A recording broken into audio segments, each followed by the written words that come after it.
Amém, irmãos? Tiago capítulo 2, a partir do versículo de número 14. Meus irmãos, qual é o proveito se alguém disser que tem fé, mas não tiver obras?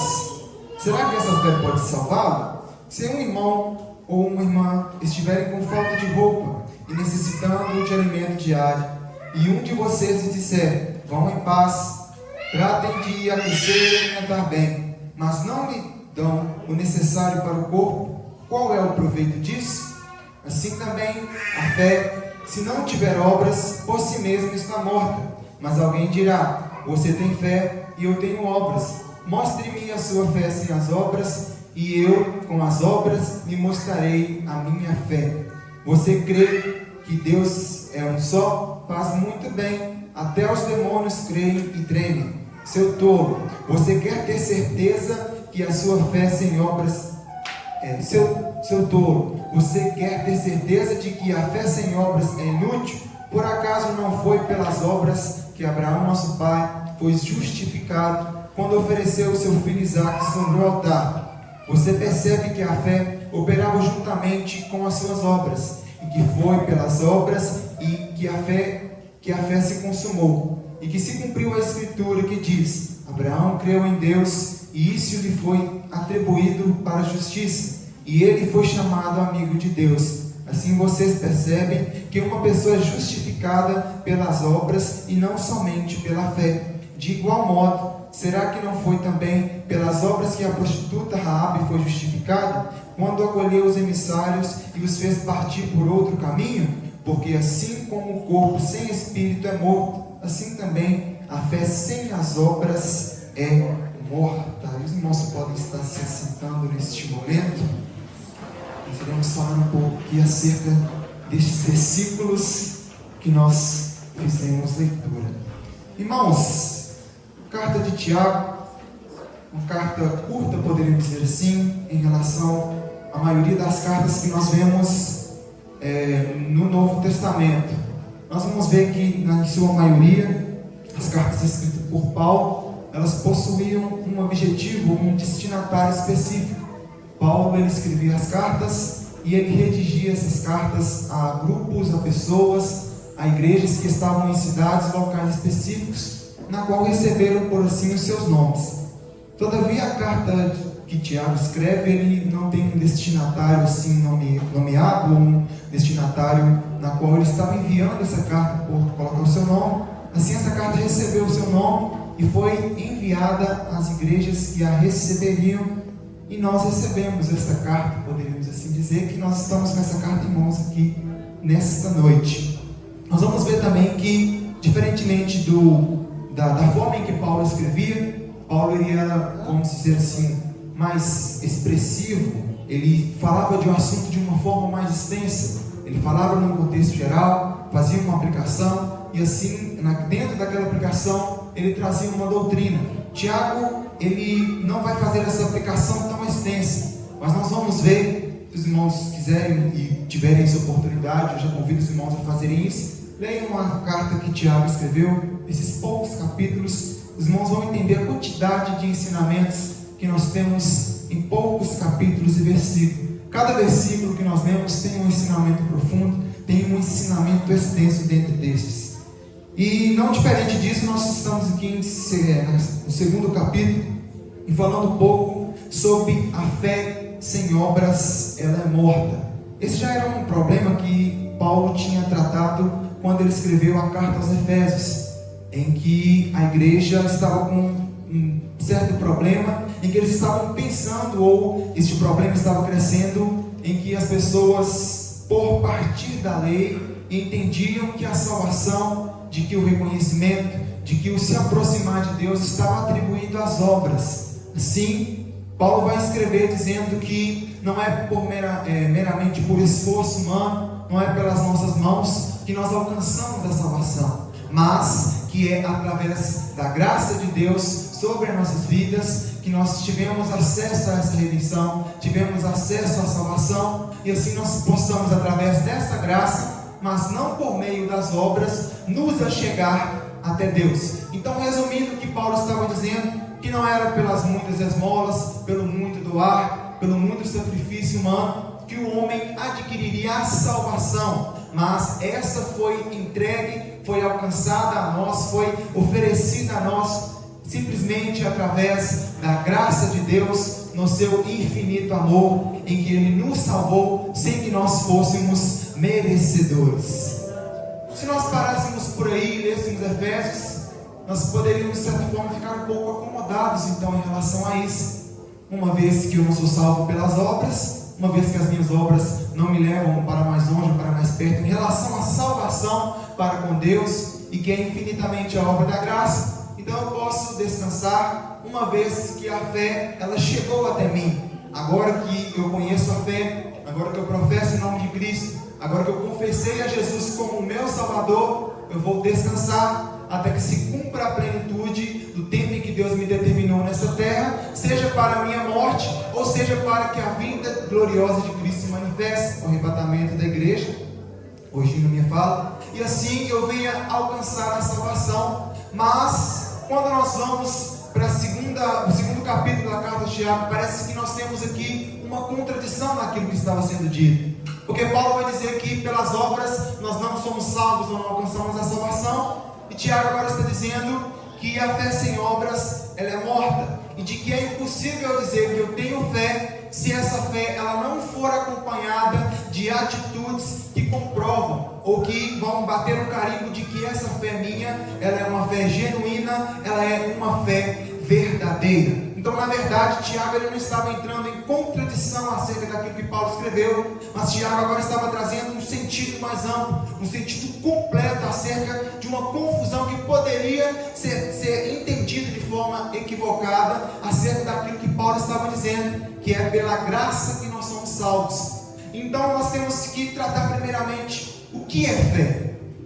O que é essa fé que Tiago está dizendo? E também entendemos o contexto de que Tiago não está escrevendo para ímpios, para pessoas que não têm conhecimento do que é fé, que não têm conhecimento do que era a graça, que não têm conhecimento do que era a cruz de Cristo, mas Tiago estava escrevendo a uma igreja que já teve acesso a tudo aquilo que estava sendo ensinado pelos apóstolos, a tudo aquilo que estava sendo pregado pela igreja ali no seu período, escrevendo a estes irmãos para que eles estivessem atentos a, de certa forma, uma mornidão que poderia surgir no meio da igreja em relação ao que nós chamamos de fé e ao que nós chamamos de obra.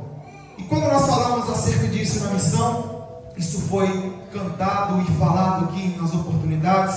Nós vimos no hino da harpa falando de que nós somos alcançados pelo perdão de Cristo na cruz. Cantamos que nós queremos trabalhar para o Senhor.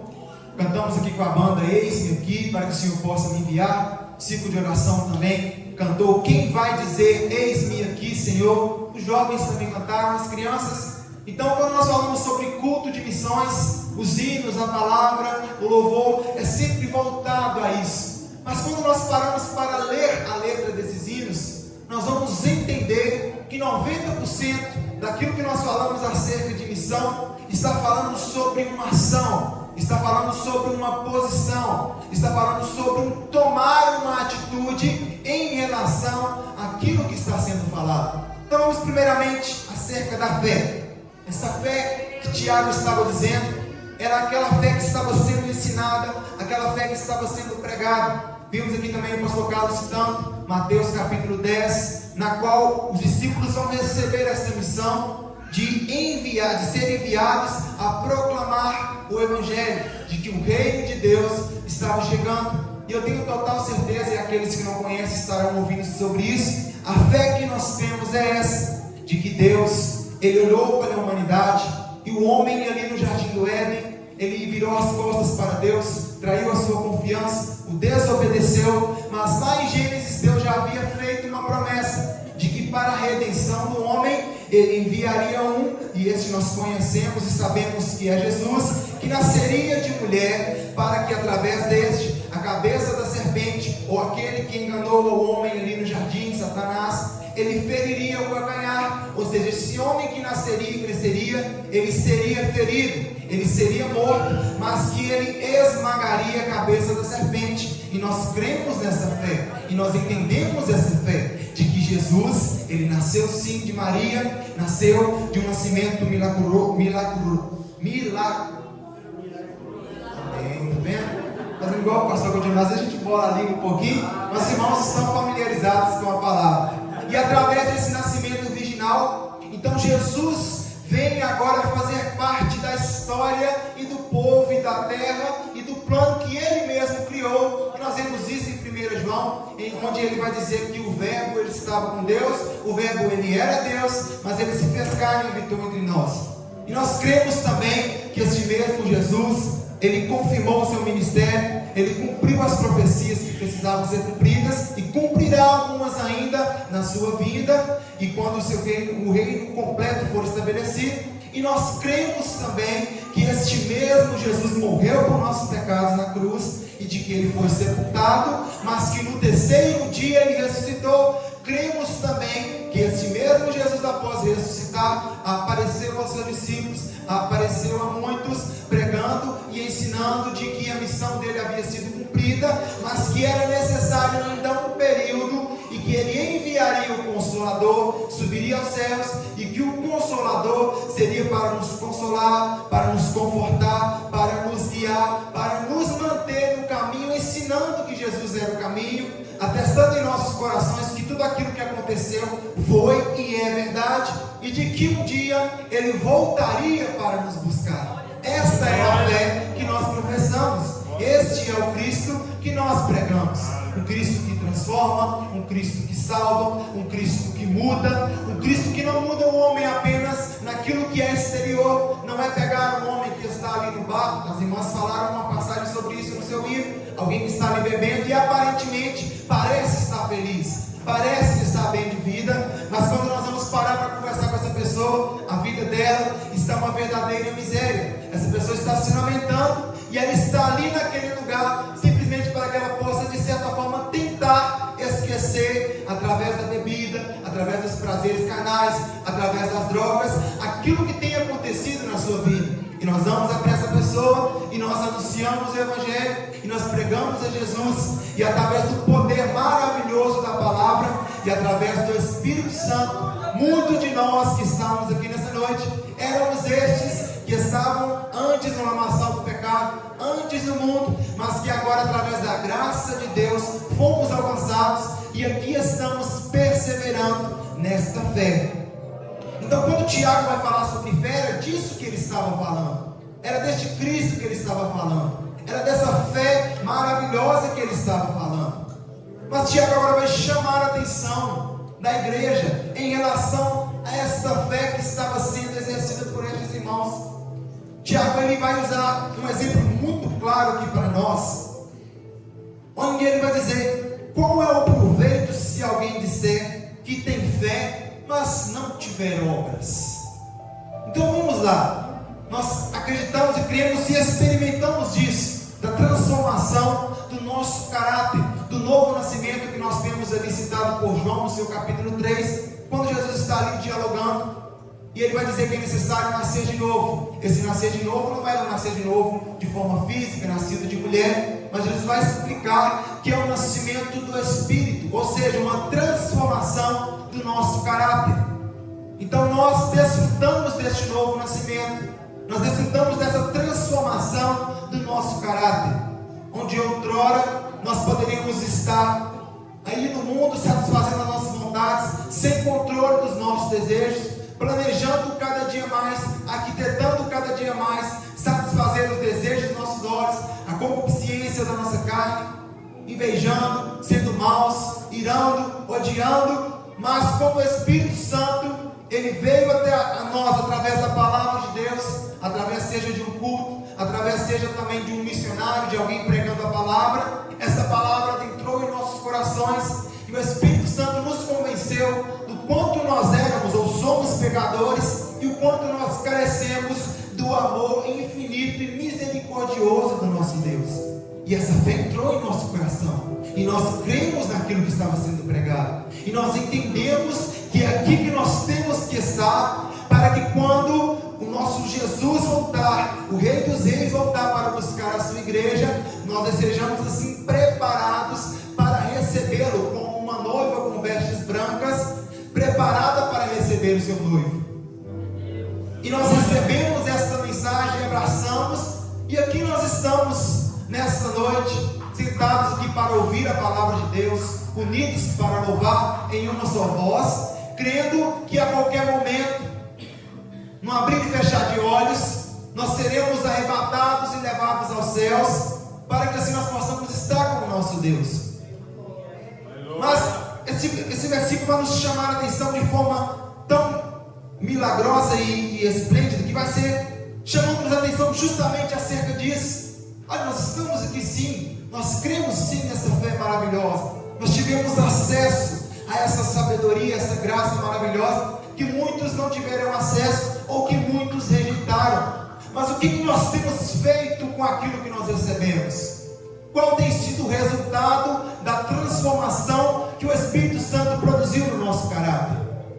Se de fato nós nascemos de novo, se de fato nós temos agora uma nova vida com Cristo, se de fato as coisas velhas se passaram, eu preciso agora mostrar, através das minhas obras, que isso é verdadeiro, que a fé que eu tenho não é uma fé morta, que a fé que eu tenho não é simplesmente um ato religioso de me reunir com outras pessoas no culto de domingo, no culto de quarta, numa oração na segunda, mas que na verdade está muito além disso, de que a minha fé, ela é tão verdadeira, de que a minha transformação, ela é tão verdadeira, de que o meu caráter foi tão transformado pelo Espírito Santo, de que agora não é somente uma mudança interior, mas essa mudança agora que começou no interior, passa a transbordar, de forma em que através das minhas obras, dos meus frutos, das minhas ações, eu mostro para a humanidade aquilo que o Espírito Santo fez na minha vida, fez no meu coração. Um novo homem, uma nova mulher, uma nova transformação, uma nova pessoa agora é vista pela sociedade.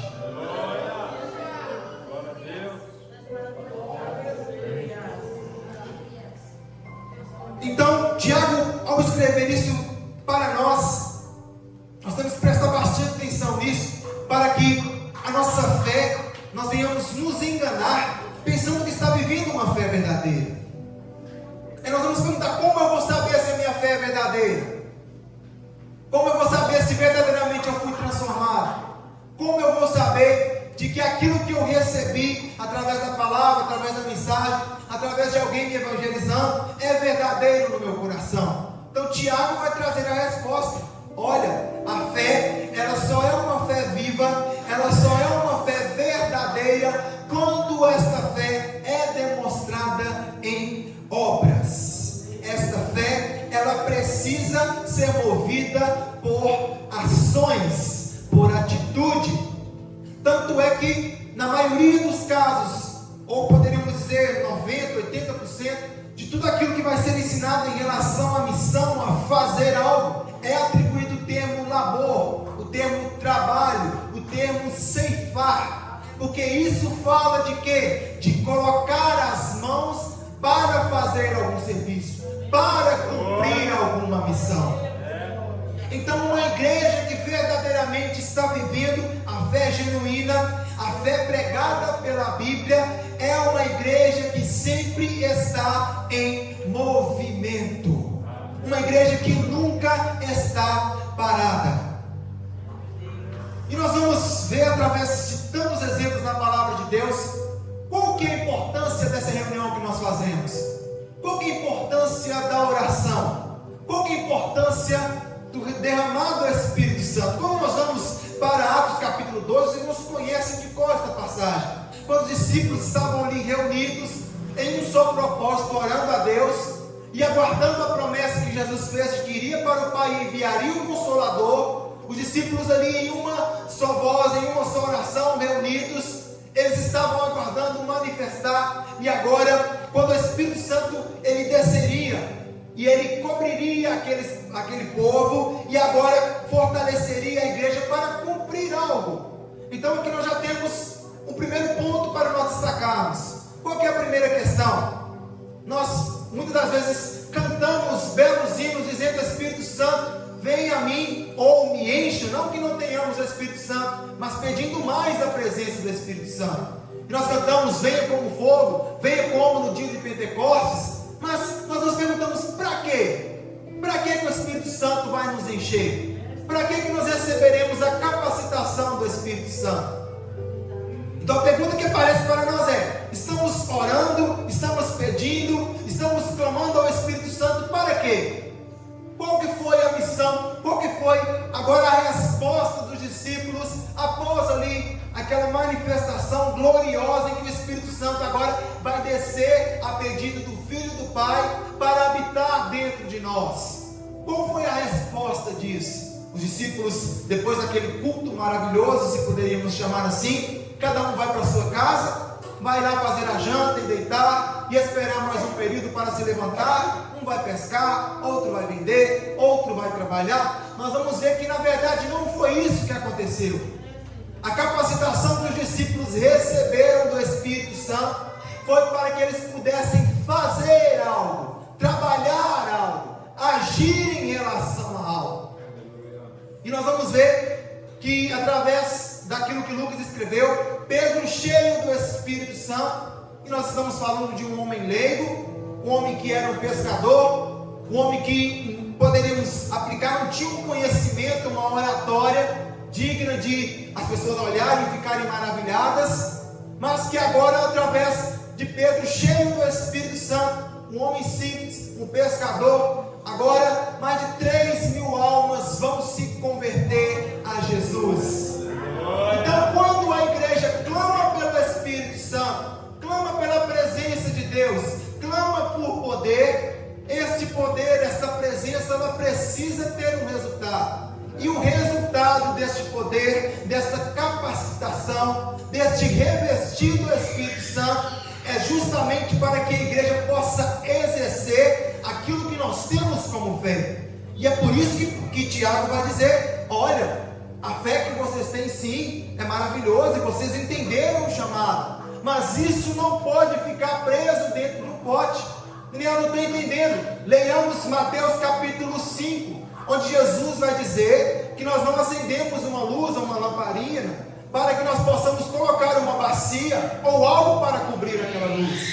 Uma luz, ela é acesa e ela é colocada num lugar alto, para que através daquele lugar, aquela luz possa clarear o ambiente e as pessoas possam enxergar. Mas na verdade nós estamos clamando e pedindo a presença do Espírito Santo para ficarmos acomodados em cadeiras confortáveis, esperando agora, dizendo para nós mesmos: eu criei, eu recebi o Evangelho, eu estou salvo, eu estou perseverando, e agora eu estou sentadinho aqui no meu canto, aguardando a vinda de Cristo. Mas na verdade nós não fomos chamados para isso. Nós temos que entender que temos 2 mandamentos que resumem toda a palavra, toda a lei, todos os profetas. Se nós lemos Lucas capítulo 10, o sábio da lei vai dizer assim, de que ele fazia e entendia tudo aquilo que estava na lei, e que a lei se resumia em crer em Deus, em ser entregue a Deus acima de todas as coisas, amar a Deus acima de todas as coisas deste mundo. E isso faz refletirmos acerca da fé. A nossa fé, ela se resume a isso: nós amarmos ao nosso Deus acima de tudo aquilo que nós temos no mundo, tudo aquilo que o mundo pode nos oferecer. E quando nós entendemos o que é este amor, e o que Deus primeiramente nos ofereceu como amor, e nós temos agora uma resposta a este amor de Deus, nós agora entendemos no que a fé se resume. Mas não vai parar por aí. É aqui que nós temos que entender. E aquele sábio da lei ali no capítulo 10 de Lucas vai dizer assim: olha, entenda, eu sei que nós temos que amar a Deus acima de todas as coisas, e ele vai completar: amar ao próximo como a mim mesmo. E assim nós cumpriremos a lei dos profetas, cumpriremos os desígnios da palavra de Deus, quando na sua totalidade nós entendemos o que é amar a Deus acima de todas as coisas, porque nós não nos apegamos mais às coisas deste mundo, nós já não temos mais prazer no pecado, nós já não temos mais satisfação nas coisas deste mundo. Por quê? Porque eu amo a Deus acima de todas as coisas, e isto é fé. Mas agora vem o segundo: amar ao próximo como a mim mesmo. E para amar o meu próximo, isso não pode estar apenas resumido a um sentimento, apenas a fé, apenas aquilo que está dentro da minha mente. Este segundo mandamento, ele é o cumprimento do primeiro. Não tem como eu ter um e não ter o outro. Isso resume a palavra, resume a lei e os profetas. Eu amo a Deus acima de todas as coisas, a minha fé, e agora eu amo ao meu próximo como a mim mesmo, através das minhas obras. É por isso que a fé sem obras ela é morta, porque a fé sem obras ela não completa, ela não está plenamente completa para a nossa salvação. Porque uma vez que nós temos a fé, mesmo que essa fé seja na pessoa, naquilo que é o correto, na palavra de Deus, se eu não possuir obras, a minha fé, ela é uma fé sem vida, ela é uma fé que está apenas no meu entendimento, mas que no meu caráter, nas minhas práticas, nas minhas ações, esta fé, ela não é refletida. E quando nós falamos sobre salvação, sobre missões, onde é que esse versículo vai encaixar? Entendamos uma coisa: se cada um de nós está sentado aqui, nós temos que entender que um dia alguém ou milhares de pessoas, porque essa palavra, esse evangelho não chegou até nós de uma hora para outra, houve alguém que perseverou e de que chorou e de que derramou sangue para esse evangelho e essa palavra chegar até nós nos nossos dias. Um dia cada um de nós que foi alcançado através da palavra, pela pregação de alguém, por anunciar a palavra a alguém. Seja você depois de velho ou quando menino, a palavra do Senhor de alguma forma chegou até você. E se nós dizemos que você nasceu no berço de ouro, ou que nasceu já com seus pais cristãos e te ensinando através da palavra, alguém ensinou a palavra para os seus pais, para os seus avós, e assim nós entendemos de que o mandamento ele é cumprido, em que nós passamos a amar o nosso próximo como a nós mesmos. E onde esse versículo vai se aplicar? Pastor Carlos falou algo muito interessante aqui para nós, acerca de que nós temos que entender as duas totalidades da realidade do ser humano após esta vida. Não existe aí um meio termo, um purgatório, por assim dizer, um lugar em que nós vamos pagar pelos nossos pecados e no final de tudo nós alcançaremos a salvação. Não existe isso. Nós pregamos sim o evangelho de amor, o evangelho de redenção, o evangelho de transformação, mas não nós podemos fechar os nossos lábios para anunciar a verdade. Irmãos, quando nós entendemos o que é, se é que nós possamos entender, mas através da palavra de Deus nós temos uma certa visão do que é eternidade, o que é passar a eternidade em algum lugar. Onde nós vamos chegar com isso? Vamos lá. Nós sabemos que só tem dois caminhos. Um é o caminho estreito, a porta apertada. E é por este caminho que a fé chegou até nós. Nós entendemos que é com dificuldade, que é com renúncia, que é com abrir mão das coisas deste mundo que nós alcançaremos a salvação. E que foi através do infinito amor de Deus, João 3,16, todos nós conhecemos. O infinito amor de Deus enviando o seu Filho para morrer pelos nossos pecados. Então sim, isto é a fé, mas onde entra as obras? Nós temos que entender que também há outra realidade, de que milhões de pessoas estão caminhando por essa realidade.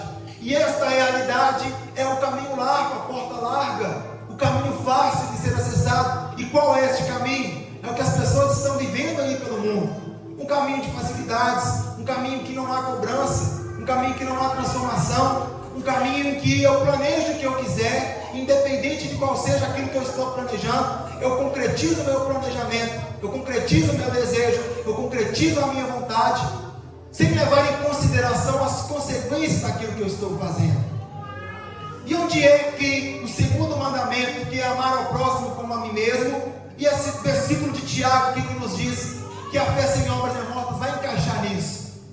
Nós temos que entender que um dia, e eu digo isso mesmo nascendo no Evangelho, porque alguém pregou para os meus pais, para que os meus pais me ensinassem o caminho que eu deveria andar. Então, se alguém não ensinasse para eles, eu cresceria em um lar em que a palavra de Deus não seria anunciada, em que o caminho correto não seria pregado a mim. Então, eu preciso entender isso, eu preciso entender essa importância.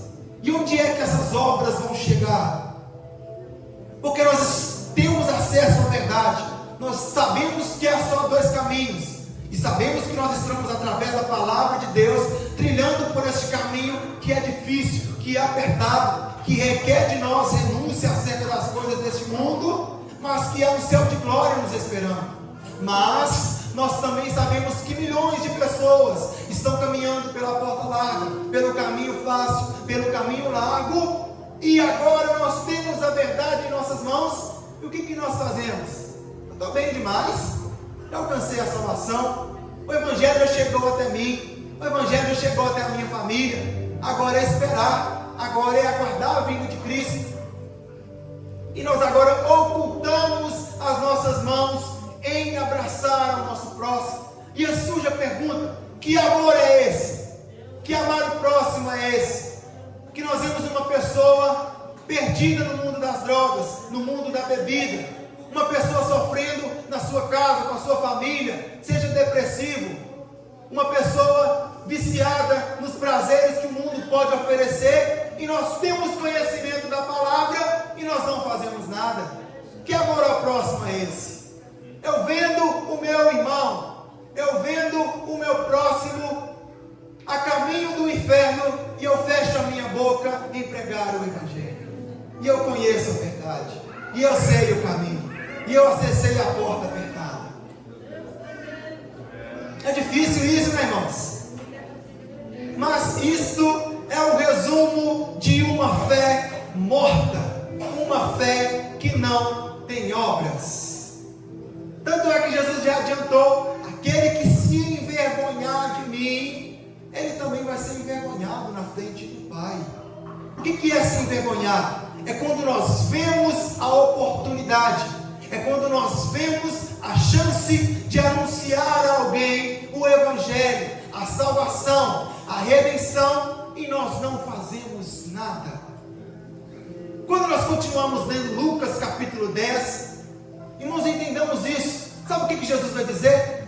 Olha, um homem, ele estava descendo, um samaritano, e ele foi cercado por ladrões e espancado, e esse homem ficou à beira do caminho quase morto. Sabe quem que passou ali? Irmãos, não foi um mundano, não foi um pecador, não, poderíamos assim dizer, não foi um político, não foi um ladrão, não. Quem passou ali foi o sacerdote, aquele que há pouco tempo estava lá no santuário orando a Deus, com a sua fé devota. Sabe o que ele vai fazer? Ele vai passar de largo. Fé sem obras, não tem atitude, até crê, até conhece, mas na hora de praticar, nós não estendemos a mão. Não bastando o sacerdote, agora passa o levita. E quem era o levita? Não era só alguém que cantava, não, era alguém que trabalhava, era alguém que estava ali para fazer as funções dentro do templo. E este agora, conhecendo a Deus, conhecendo a palavra, conhecendo as escrituras, conhecendo o amor ao próximo, porque esse mestre da lei, no capítulo 10 de Lucas, vai perguntar a Jesus: quem é o meu próximo? E entendamos isso, os judeus e os samaritanos, eles se odiavam. Jesus propositalmente vai fazer essa referência ao samaritano. E agora, o samaritano, que vai ver aquele homem ali no chão, que não conversava, que sabia do ódio que aquele homem tinha, porque os judeus e os samaritanos, eles não se davam bem. E agora aquele homem ali no chão, na qual era, poderíamos assim dizer, o próximo do sacerdote e do levita, agora vai ser salvo por um homem que era samaritano, que não dava bem, eles se odiavam, havia um ódio tremendo entre os judeus e os samaritanos, mas vai ser este homem que vai ajudar, que vai passar azeite, que vai colocar uma hospedagem, que vai pagar para que alguém cuide daquele homem. Como nós entendemos isso? Nós temos que entender o porquê que Jesus usou o samaritano ajudando a um homem judeu. Por que disso? Nós temos que entender o sinal de desprezo que Jesus estava dizendo. E onde é que nós como igreja entramos?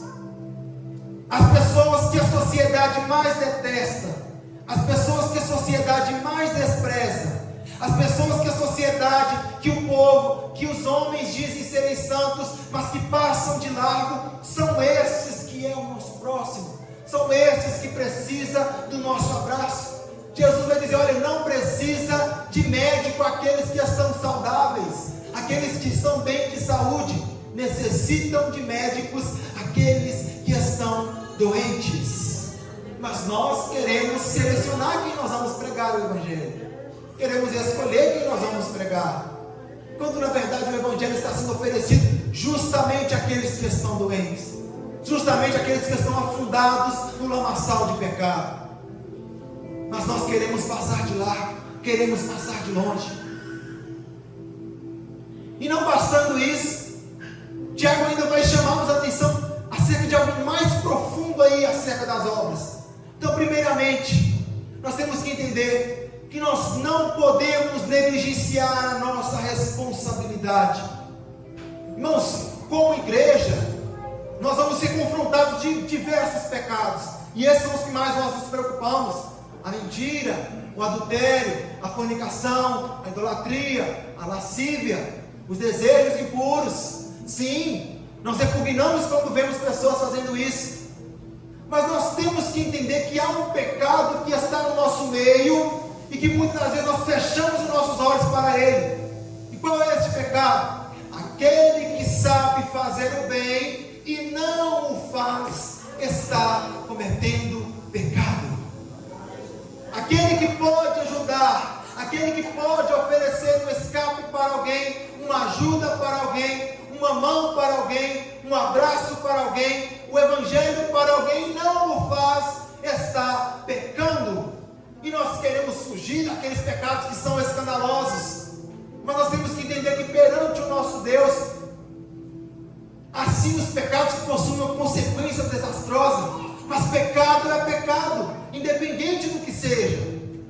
Então, quando nós omitimos a nossa mão de fazer aquilo que é o correto, de fazer aquilo que é certo, de ajudar o nosso próximo, nós estamos pecando da mesma maneira, como se fosse algo escandaloso para a igreja.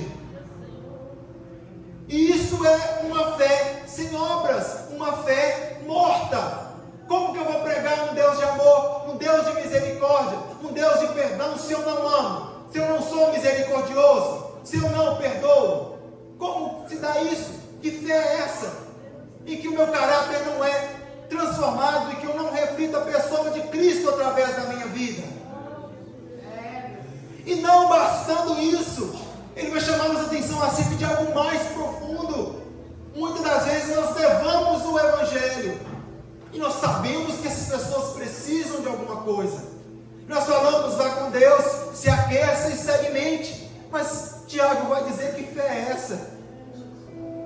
Porventura vão se alimentar daquilo que é espiritual? Vão se vestir com vestes espirituais? Sim, eles precisam disso, mas também precisam de alimento, também precisam de abraço, também precisam de agasalho.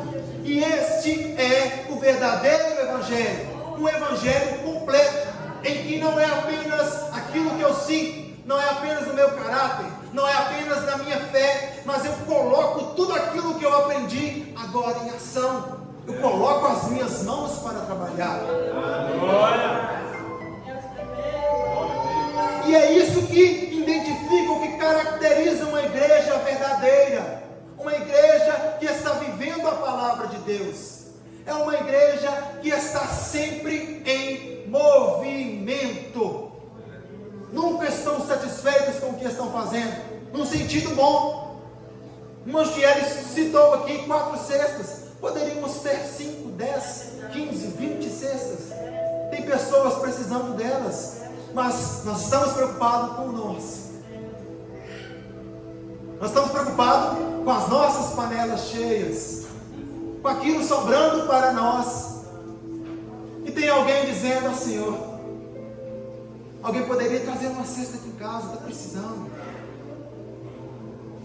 Então nós também temos que prestar atenção acerca daquilo que Tiago está dizendo. Temos sim, é a nossa obrigação, a nossa função, e nós somos chamados para isso: levar o Evangelho às pessoas, pregar a palavra de Deus, colocar a mão no arado. E aquele que coloca a mão no arado não olha para trás. Quer um exemplo disso? O profeta Eliseu, quando foi chamado por Elias, sabe o que ele fez? Pegou a junta de boi dele, quebrou a carroça, queimou os bois, fez um churrasco. Para o quê? Agora não tem mais boi, agora não tem mais alimento, agora não tem mais o trabalho que eu confiava Deus. Aí nós perguntamos, vou pegar o meu carro, minha casa, quebrar e pôr fogo? Não. É nos desapegar às coisas deste mundo. Nós queremos muito para nós, muito para nos aquecer, muito para nos alimentar, quando nós não fomos chamados para ser servidos, nós fomos chamados para servir, para levar. E nós queremos a Deus. Ninguém me visita, ninguém me abraça, ninguém me ouve. E nós nos perguntamos, quando é que eu visitei alguém? Quando é que eu abracei alguém? Quando é que eu parei para ouvir alguém? E nós oramos, Senhor, abençoa minhas finanças, para que não haja, para que não falte o alimento. Mas aí não falta o alimento e eu não olho para o meu próximo que tem faltado também. Uma fé morta, uma fé que não tem atitudes, uma fé que não se locomove. Então a nossa fé, ela não pode ser resumida apenas em palavras. Temos que entender que a palavra de Deus, ela vem para nos transformar, para que nós possamos crer, para que nós possamos entender. E nós oramos sim, e pedimos sim o revestimento e o poder do Espírito Santo. Mas para quê? Para trabalhar, para agir, para colocar a mão no arado e trabalhar na obra de Deus. Por que essas reuniões? O porquê do culto de doutrina, o culto de ensino, o porquê do abrir a palavra tantas vezes, para que nós possamos aprender, e aprendendo nós possamos praticar, e praticando o verdadeiro evangelho seja pregado. Então, quando a sociedade olhar para essa igreja, para o templo, eles precisam entender de que não é só palavras, de que não é só anunciando, tem também que haver dentro deste anunciar, um abraçar, um ouvir, um alimentar, um vestir. E de onde isso vai vir? É de nós, vem das nossas mãos, vem do nosso bolso. E nós temos que entender isso, e entendendo isso nós vamos nunca mais nos sentir constrangidos quando alguém nos pedir um alimento, nos pedir um valor, nos pedir uma oferta. Nós temos que entender que o dono da obra em que nós estamos trabalhando não é homem, não é um presidente, não é um pastor. Temos que entender que o ministério está apenas atuando na obra também. O dono da obra, ele é Deus. É para Ele que nós trabalhamos. Sabe por que nós murmuramos tanto quando alguém vem falar de oferta, vem falar de missões, vem falar de coisas monetárias aqui no púlpito? É porque nós estamos pensando que nós estamos entregando o nosso dinheiro para homens. Nós estamos pensando que nós estamos entregando o alimento que é pedido no culto de missões para homens, quando não é. Nós estamos trabalhando e não para homens. Há sim pessoas que estão à frente da igreja, que foram confiadas para a manutenção, para o ensino, para exortar. Mas nós temos que entender que nós trabalhamos para Deus. Nós trabalhamos para Deus. Nós servimos a Deus. Nós oferecemos a nossa vida a Deus. Quando nós entendermos isso, aí a obra vai fluir. Aí não vai ter reclamação, não vai ter disse-me-disse, não vai ter conversinha, não vai ter grupinho, porque vai ser um só propósito, uma só visão, um só entendimento. Mas aí eu quero achar que eu estou trabalhando para homens, eu quero fazer as coisas do meu jeito, e eu acho 2 ou 3 que quer fazer do meu jeito também, e tem mais 4 ou 5 do outro lado que quer fazer do outro jeito, e assim a obra de Deus não é feita porque está dividida. E o reino de Deus, ou qualquer reino, qualquer sociedade, qualquer empresa, ela não prospera se ela estiver dividida. Então a palavra para nós nessa noite é essa. É importantíssimo, e não abra mão disso. Se puder, se você às vezes tem sentido falho em ouvir a palavra, em vir aos cultos, entenda, não é por religiosidade não. Nós viemos aqui, ou nós viemos até a casa do Senhor, porque a verdadeira palavra, a verdadeira água, o verdadeiro pão é ensinado aqui neste local. Mas nós aprendemos para pôr em prática, para trabalhar. Então a fé é de extrema importância, mas uma fé sem obras, ela é morta. E como o ciclo de oração cantou, os adolescentes cantaram, os jovens, a banda cantou, as crianças cantou, quem vai dizer eis-me aqui, Senhor? quem vai falar: Senhor, eu abro mão de tudo? Colocar Deus acima de todas as coisas. Colocar a mão no arado e não olhar para trás. Não se embaraçar com as coisas deste mundo. E aí entender que não trabalhamos para homens. Trabalhamos entre meio a homens. Abraçando uns aos outros, aconselhando uns aos outros. E temos alguém para nos direcionar, sim. Mas nós trabalhamos para Deus. É dele que virá a nossa recompensa do nosso trabalho nessa terra. Entenda isso. Às vezes você tem fugido dos pecados que muitas das vezes trarão escândalo. Você tem se preocupado bastante com o adultério, com a mentira, com o bom testemunho. Mas aquele que sabe fazer o bem e não faz, está pecando também da mesma maneira.